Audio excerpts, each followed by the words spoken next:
Hello, TC Weekly Pandemically Speaking viewers. It's your resident mask-making juggalo here, Will, and I'm bringing you an all-new episode of Flavor Exchanger, the show where my friends and family give me an album that I definitely haven't heard before. I listen to it, and then I tell you what I think.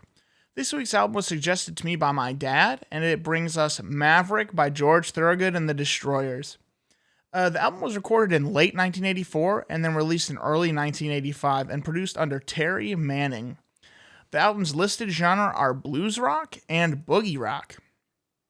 Maverick features 11 tracks with a total runtime of 43 minutes and 34 seconds. Somebody. It reminds you of somebody. Yeah. Oh, well, next song we're going to do is a tune called Long Gone off the Maverick album, which you were so nice to show the people at home on the TV there. Who does it remind you of?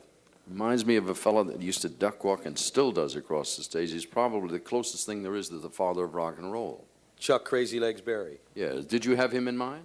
Absolutely. Ladies and gentlemen, once again, George Thorogood and the Destroyers.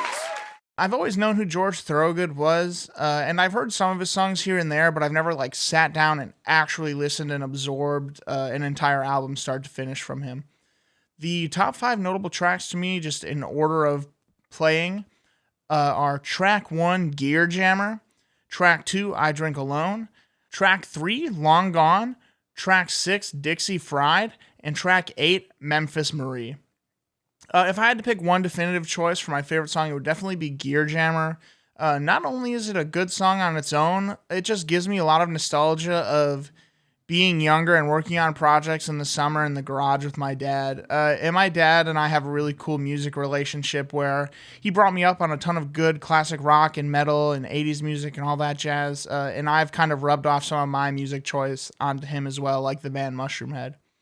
And as per usual, I'm really glad I listened to this album, and I did really enjoy the sludgy blues influence mixed with the fast, ripping riffs of the guitar, in a collective band sound that was absolutely great and altogether a great listen as always.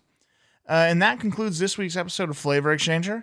If you like what you saw and you'd like to see my other art shenanigans, check out my Instagram at Wisconsin_mask_collector or just Wisconsin Mask Collector on Facebook. Thank you.